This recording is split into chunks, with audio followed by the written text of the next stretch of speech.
knows except Allah subhanahu wa ta'ala, right? Or we are not boastful, right? Public spending sometimes important because it happens that, for example, there is a very good cause that organization or that person who is in need is suffering and nobody is helping. When you do it in public, then say, oh, mashallah, this person is doing it. It must be a good cause. Let me do it also, right? Or for example, let's say that somebody who is earning less than me is also giving. Then I will be put ashamed that no, Allah has given more. I should even give more than this person. So public spending also is sometimes important. Sirrun wa alaniya, you'll find the Quran, this will be there. Then number two is never remind the receiver of what you're given. If, for example, you're given somebody something, forget about it. Luqman said to his sons, one thing you should always forget is good you do to others. One thing you should never forget is good done to you. You see? So this is it, that you never remind the person that I had helped you, or I had supported you, or I had sponsored you. No, never. Nor do you put under obligation that person. Don't do that. This is known as man and adha in Quran. No? Allah says, قَوْلٌ مَعْرُوفٌ وَمَغْفِرَةٌ خَيْرٌ مِّن صَدَقَةٍ يَتَبَوَّأُ أَذَى Allahu Ghaniyyun Halim. No, kind speech and forgiveness is better than charity, which is followed by injury. No, because you remind that person again and again that I was the one who helped you, I was the one who sponsored you, I was the one who educated you. No, it's not. No, it's better than you just say good words. No, Allahu Ghaniyyun Halim. No, Allah is self-sufficient. No, and Halim because His forbearance, that He's accepting this nonsense. When you, for example, you give something. It is Allah's will, right? Number three, of course, for example, again, Imam Ali says, again says, Bil manne yukadru ihsan. Through obligation, the favor is spoiled. Any kind of favor or sponsorship or good thing you do is spoiled when we, for example, try to remind that person or put on obligation. Number three, have faith that what is given has been loaned to Allah. This is because Allah uses the word, Man dhal ladhi yuqritullah qarz al-hasana. Who is he who is going to give loan to Allah, a qarz hasana? So keep in mind that whatever we give is loan to Allah. It's a loan which we have given to Allah subhanahu wa ta'ala. So a loan given to anybody who is trustworthy will come back to you. Imagine Allah. Somebody who is a dignity, somebody who is trustworthy, when you loan that person, you don't even take any kind of papers, any kind of witness, because you know that this person will definitely give my money back. So imagine when you give something to Allah. So any kind of charity is given, keep in mind that that is a loan given to Allah, it will definitely get back to you. Not only in this world, in the hereafter, even more than that, right? Number four, consider your amount to be meager, just little. Remember only a few days ago, in passage 10 of Sayyid Sajadiyah, we read Imam says, وَاسْتِقْلَالِ الْخَيْرِ وَإِنْ كَسْرَ مِنْ قَوْلِ وَفَعْلِ. Right? Imam said that, oh Allah, make me always, whatever good I do, look as little. I should belittle it. No? So whatever amount you're given, $100,000, $5,000, $10,000 is nothing. Allah has given me so much. I'm just giving little. So always consider your amount to be meager, as little, as insignificant, right? That is known as istiqlal al-khair. We discussed the other day, istiqlal al-khair, istiqsar al-shar. If something bad is done, consider it to be a big deal, right? Then find ways to fight miserliness. Some people are miser, but in their nature, they just don't want to share. You find because there's so much attachment to the wealth that they cannot do that. Find ways to fight it. Try to see, a person also sometimes needs training. There are certain things we need coaching and training. So if somebody, for example, you find we get this complaint, sometimes the spouses come to her that my husband or my wife is very, miser, just does not allow me to spend. Every time I do that, and they just give me a big lecture that why you're doing it, right? So keep in mind that try to find miserliness. Imam Ali Islam has the beautiful, he says, whoever is miserly with himself is more miserly with others. If you find a person is also miserly with his own family, he's not ready to even spend with the family, he'll be even worse with others, right? Because you can imagine with himself, with his family, is suffering. What happens that all the wealth is just leave behind and others are going to use now. Any questions, any clarifications? Thank you, Sheikh. Anyone has a question, feel free just to unmute yourself. Sheikh, we had one question just at the end of yesterday's discussion.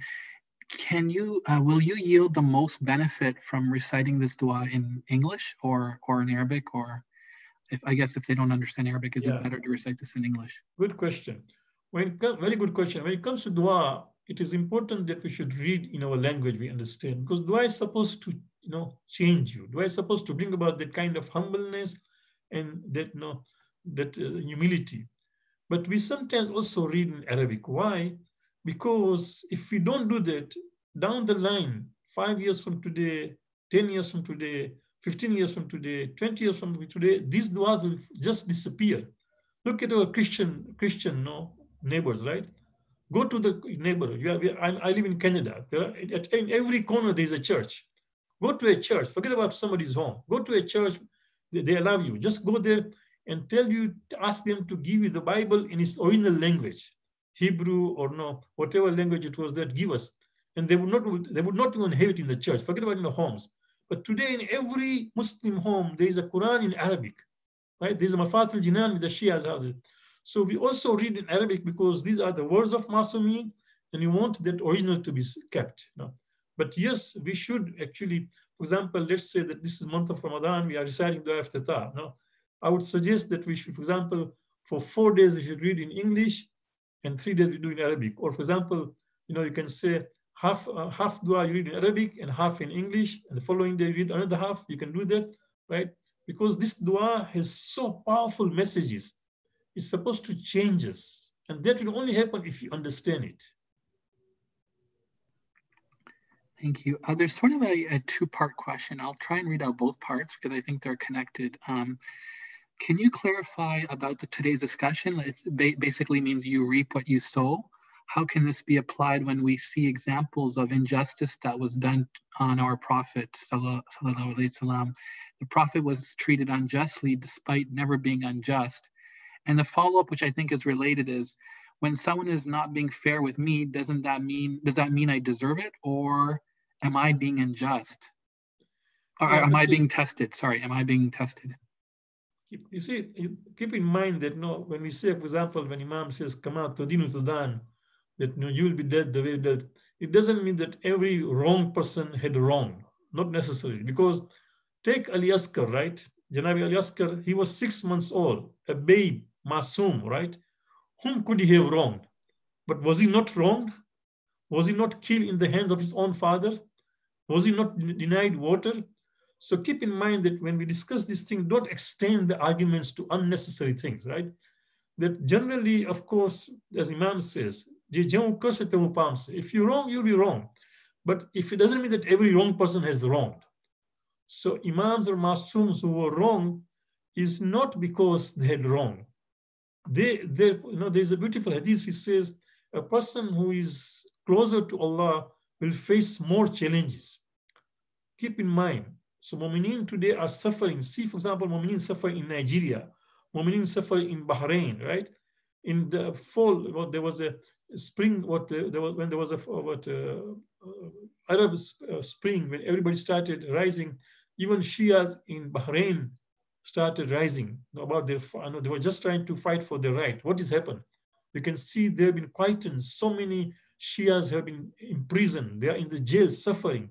So does it mean that this is because they had wrong? No. So keep in mind that that does not necessarily mean. And of course, the second part of question that sometimes if you are facing trouble, it could be what happens. Keep in mind, whatever trouble comes to you, there are 3 things you should know. A person is in trouble on account of 3 things. Either it is because of his own making, that I might have done something wrong that I'm now facing no problem. For example, I take my car to my mechanic and he says, it is due that you change your brakes, because now the life of the brake is just 10%, 15%. You say, 15%, I can still continue. I come next time, no, I'll do it. And I didn't do it. And then, for example, one fine day when I tried to brake my car, it didn't stop and got an accident, right? So I may be the responsible, number one. Number 2 is that it is on account of, maybe a punishment I'm getting on account of sins which are committed. And which is good because Allah is punishing us just in this world. And the third reason is it is imtihan, right? So whenever, for example, a person is in a problem, look back and study yourself. What could be the cause of what has happened? Very good. Another question is if we did something wrong, how to return good to that person if we don't know where they are at that moment? How do you sort of? Yes, yeah, very good question indeed. Yeah. If you know that you wrong somebody, then, for example, let's say it's somebody's money you got, right? Try to reach him out, reach her out. If you can't, then give it to the children, right? Anyway, you don't necessarily that I did zulm on your father or your mother. Just say this is no something from me as a gift for you or no for your children and give it out, right? That's one thing you try to reach out. It's very important.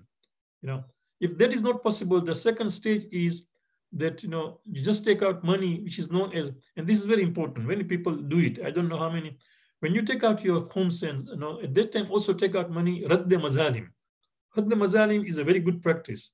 That means if money which has come to you inadvertently, you would like to just give it back to radd mazalim. That means returning back things which have come to you wrongfully, right? So do that thing, radd mazalim. Number three, of course, if you've done something wrong, not financially, but somebody's gibet or somebody you harmed him, you hurt somebody's feeling, pray for that person. Do istighfar for that person sincerely. And when you do dua for somebody sincerely, it is accepted faster than he himself does for himself. Because if I do guna, Musa was told that come to me with a innocent tongue. So Musa said, Ya Allah, how can I do that? He said that let others pray for you, right? So when I pray, I'm a sinner. I know I'm a sinner. So when I'm praying to Allah, I may not be that sincere, right? But when I pray for others sincerely, then that dua will be accepted. So pray for that person. Assalamu alaikum, everyone. I have two questions actually regarding Salah. Did our Imams ever pray two Salat separately, like Dhuhr and Asr or Maghrib and Isha? The reason I'm asking is I was just listening to some of the speaker and they say don't make a habit to pray every time both namaz together. You should sometimes you give a break, like give between time. That's the first question. The second question is while we're praying Maghrib and Isha, do we have to wait till the sky gets a bit darker, or I always get confused during Maghrib and Isha. So please, if you can clarify. Thank you. Okay. Now, as we say, that if we get into this Messiah's question, there will not be end to it. No, it will be a big thing, and we will be derailing ourselves. But I'll try to answer very briefly. I'll advise you that get answers to this question from a scholar, Maulana. So coming to that, yes, the Imams you say prayer separately. Yes, they said separately and also together. Prophet used to pray both separately and together. This is mentioned both in the Shia and Sunni books. There are enough about evidence that Prophet used to pray together, although there was no reason. It was not raining, there was no urgency, it was not a war, and he also used to say separately. So we can do both. Yes, it's not necessary that you should always pray together. But keep in mind that if you come to namaz, to masjid, when Zohar is being said, after that Asr is being said in Jamaat, don't miss out that point. Make sure that you participate in Asr namaz. I know many of our Sunni brethren who attend Jummah prayers, but they miss out Asr prayers altogether. There's so much give importance of Jummah, but they miss out Asr altogether. Until they go home, maybe they pray or not. So keep in mind, yes, you can combine also sometimes, you can also say together. Both are fine, right? And as far as, for Isha is concerned, yes, depending, just look at the books of Masail of your Mujtahid, that there is a fazilat time of Maghrib, and after that, Isha time begins. So if I'm not mistaken, the other day I had said 12 minutes, but then I realized it's not 12 minutes. Fazilat time of Maghrib in Toronto is around 20 minutes maximum. So from the time, Maghrib time, until 20 minutes, that is fazilat time. After that, of course, you can say Isha. But of course, it will change from city to city, and there are guidelines to know that when, for example, Isha begins after Maghrib. There are guidelines which are there in the books. Sheikh, from the previous question, there's one follow-up. Who can we give the Radhe Madal money to? But the mazalim is given to the poor people. But I usually, when I go to Iraq, or when people are going to Iraq for Ziyarat, unfortunately, just now everything is closed, although now Ziyarat is open for people of Iraq, not for outsiders. But when people go to Iraq or Iran, then I send with passengers and give it to Mujtahideen. But you can give to even anybody, any poor person. But I personally prefer to give it to Maraja, because they will spend it for people who really need it. I tell them actually, it's Radd Mazalim. It's Radd Mazalim. R-A-D-D-A, Radd Mazalim. M-A-Z-A-L-I-M, Mazalim. Radd Mazalim. Very good. There's a few more questions on the chat, but before we get to them, just want to make sure anyone who wants to ask has a chance as well. Anybody, let's just unmute yourself, please. Assalamu alaikum. Alaikum salam. My question is regarding back to the passage that we just covered today. The first part of the passage where it says, "Oh Allah, do not let me wrong. Let me not be wronged while you can repel from me." I just wanted to clarify and see, does that refer to just the physical harm that's being placed to those who are oppressed? Or can it also be related back home where for somebody, for example, is struggling with mental health or their upbringing wasn't the greatest as they wanted it to be, for example? Can it be referred to those as well? Or is it just towards those who are actually being physically oppressed in the lands?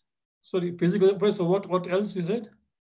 Like those who are struggling with mental health or like their upbringing with they were brought up in a troubling household. I see. Yeah, okay. Yeah, of course, any kind of wrong. Zulm is not only physical, it can be mental, can be physical, can be financial, even the way we deal with our spouses, right? Or our children. For example, being an elder of the community of my home, I sometimes try to favor one child over the other child. They're both my children. Or for example, I favor my daughter or the son, or son or the daughter. All those things are zulm. So keep in mind that it's not repeated to it's not confined to physical harming. No, any kind of zulm which can leave that kind of mark in a person. No? So it's important. And that's why you can see that we have been asked not to physically, beat our children or be careful or even mentally, right? Not to torture them. Thank you. Any other questions for people online? Can we give any amount on Radd Mazalim money, or does it have to be exact same amount? What if we don't recall the exact amount? Yeah, remember I said earlier, my teacher used to say, it's better to be Mazloom than Zalim. So let us say that something has come to you. You don't remember, was it $10 or $12? I would rather give $12. So just go on a higher side, just to be safe, right? In any case, now it goes to a poor people, so give something more. I think there's a few other questions, but they're kind of, I think you've answered them. There's one more question. It's completely off topic, but let me see.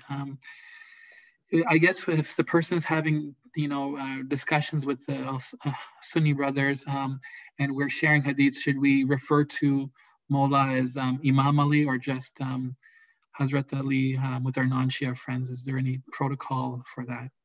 Yeah, I think even Imam, I'll tell you one thing, subhanAllah, yes, they don't use the word Imam, they use Khalifa or Sayyid Ali, Sayyidina Ali or like this. But don't worry, just refer to Imam. I'll tell you one thing, my own personal experience, you'll be surprised. I was doing my master's in Vancouver, University of Vancouver, and I was writing a paper. And I quoted Imam Ali al-Islam in that paper.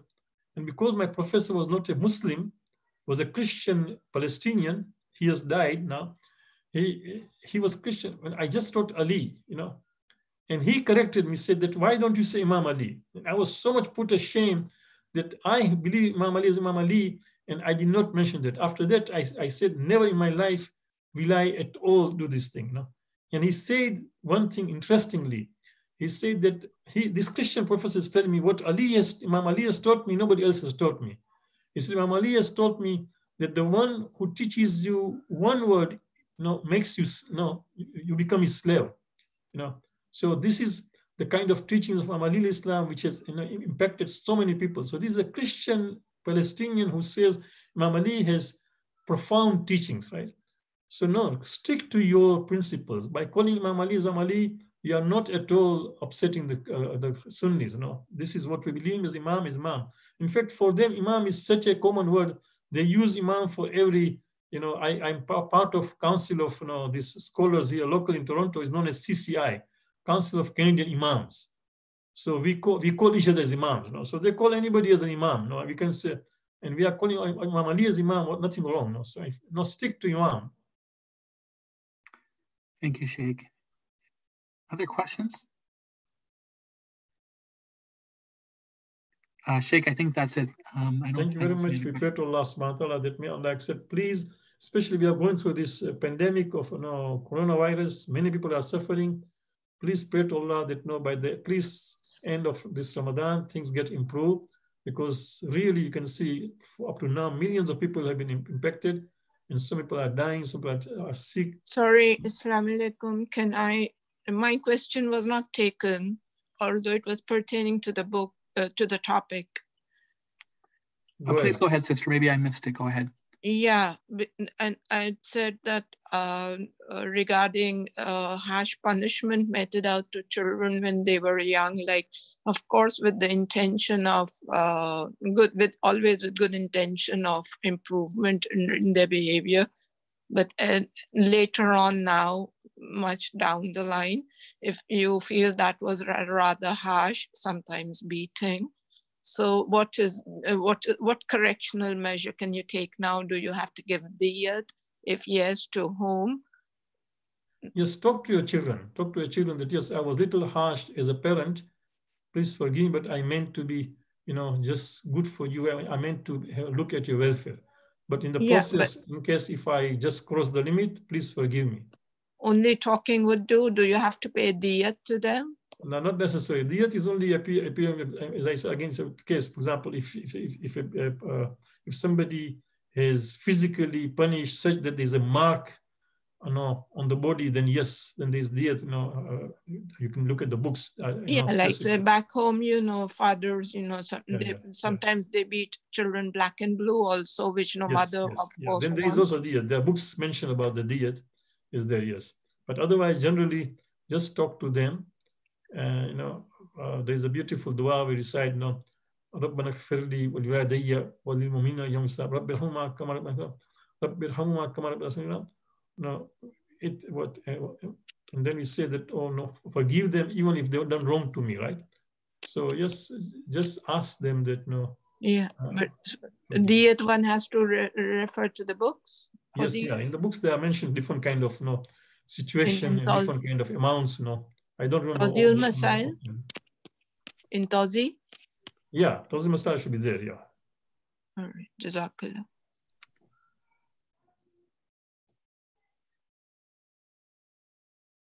Thank you again. Inshallah, please pray for each other, inshallah. وصلي على محمد وآله الطاهرين اللهم صل على محمد وآل محمد. Thank you, everyone. See you all tomorrow, inshallah. Inshallah. Thank you.